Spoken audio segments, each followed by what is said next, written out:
popularly known with my screen name Gazaki. I'm an indigenous of Jigawa State, where I was born and raised in Jos, the capital city of Plateau State. I'm an accountant, a full-time accountant, and currently the head of accounts Smart Residencies Limited. I have an ample years of experience in the field of accounting and finance. I'm a graduate of accounting from Gombe State University. I work with a fintech known as HICH Limited. It's a digital marketplace known for its lending and borrowing. But then for the lending aspect, people regard that as an investment, but on a more technical and financial term, they are two different things, but they can use interchangeably, lending and investing to mean the same thing. There are a lot of scholarly definition about entrepreneurship, but then to simplify it, entrepreneurship is basically identifying opportunities and then creating economic activities to exploit these opportunities. It involves risk taking, and then it requires individual to be goal-oriented and have good energy drive to start up these businesses, and then to be able to sustain these businesses over a long period of time by creating value and delivering good services. These are two different things, accounting and then bookkeeping. Accounting is the process of collecting information, recording this information, classifying, and then communicating this information to the intended users of accounting information. These users can be either investors, the shareholders known as the owners of the business. It can be customers, it can be employees of the company, it can be government or other regulatory bodies. And then for bookkeeping, bookkeeping is like a subdivision of accounting. Most people regard bookkeeping as record keeping, but in a more technical and professional term, we call it bookkeeping. It's a process of preserving systematically all the economic activities of an entity into a way and manner that can be communicated as a report to make economic sense. There are so many consequences of not keeping records, and then the famous of it is you can never measure your performance if you don't keep records. How is this possible? If you don't keep records, you don't know whether your business is profitable, you don't know whether your business is running at loss, you don't know whether your business is suffering from cash flow problems, and then you don't know whether your business is growing or is declining. And then another major setback of not keeping records or not keeping proper book of account is you can't make a precise budget, you can't forecast, and then there are other consequences like regulatory issues. You have issues when it comes to filing of taxes or other regulatory compliances, and then you can't even produce financial statement if you don't keep records, that's if you don't keep proper book of accounts. Financial reports or financial statements are produced based on proper bookkeeping. If there is no records, you can't make this financial statement. Without this financial statement, you cannot even get future funding for your business if you want to expand or if you want to grow. So it has so many consequences. Like I said earlier, famous is which you can't measure your performance. You don't know when your business is making profits, you don't know when you are running at loss, and then you have regulatory compliance issues. When the government wants you to pay taxes, you don't have any record, so you can't measure which of your income is taxable and then which one is not taxable. You don't know which of the expenses you deducted are allowable by the tax laws to be deducted and then which ones are not allowed so that you can add them back.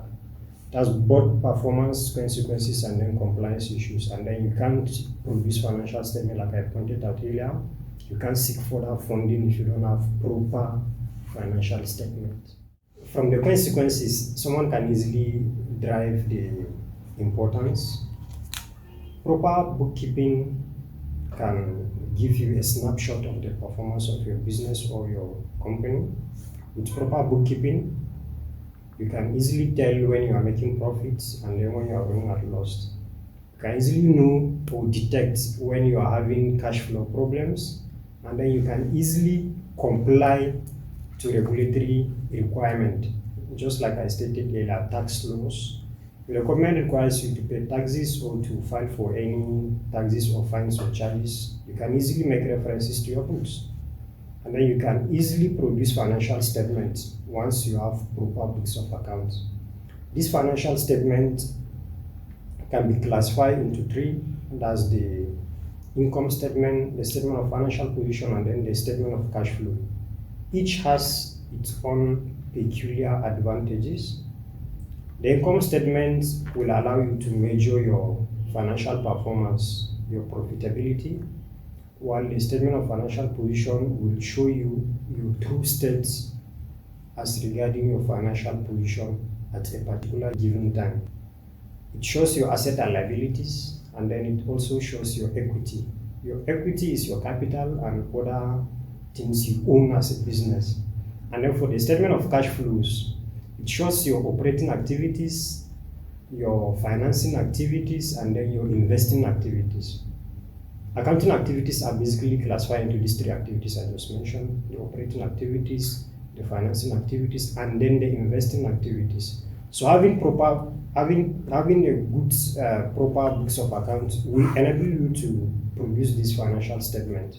And then having this financial statement will give you advantage of getting further fundings, ability to pitch your business to investors, and then for you to identify needs of growth or expansion, or to even know when you are not making profit or when the business is not profitable, so that you can either shut down a particular product you are producing or a particular department that is not making any profits. Okay, I would like to share this with the audience. The internet has made it possible for almost everyone with access to the internet to have as many information as they want. Accounting information are not exceptional to this. But then, you have two options as a business owner. It's either you go software or you go hands-on, by either getting a bookkeeper to manage your books for you, or for you to have these financial skills. As an entrepreneur, there are certain skills you should possess. You should possess some technical skills and then some managerial skills. This accounting and finance also forms part of the managerial skill you should possess as an entrepreneur. And then proper keeping good record of your business is what basically made up accounting and finance. And then for you to learn these things, there are free sites you can browse like Investopedia, and then you can also search places like LinkedIn Learning. There are some free courses and then there are some paid courses. And then on YouTube as well, there are some channels that teach basics of bookkeeping and accounting. Lily Guerrera is one of the famous tutors of accounting and finance. So you can make reference to our channel and then get as many videos on bookkeeping and accounting as you can. I will first of all commend the effort of the initiator, Hussaina Ahmad, for bringing this program, because it's actually enlightening, and then it will have a long-term benefits because it's electronically recorded. People can easily make reference even if they don't get it as at when produced. You can easily make reference to search for this kind of interviews to have an insight on specific topics, like just the brief and then the basics of bookkeeping we just discussed in this program. So I would like to appreciate the initiator for coming up with this initiative, and then I pray it will be sustainable. I pray it will grow to the extent that we'll have an independent platform to be airing this interview. Thank you so much.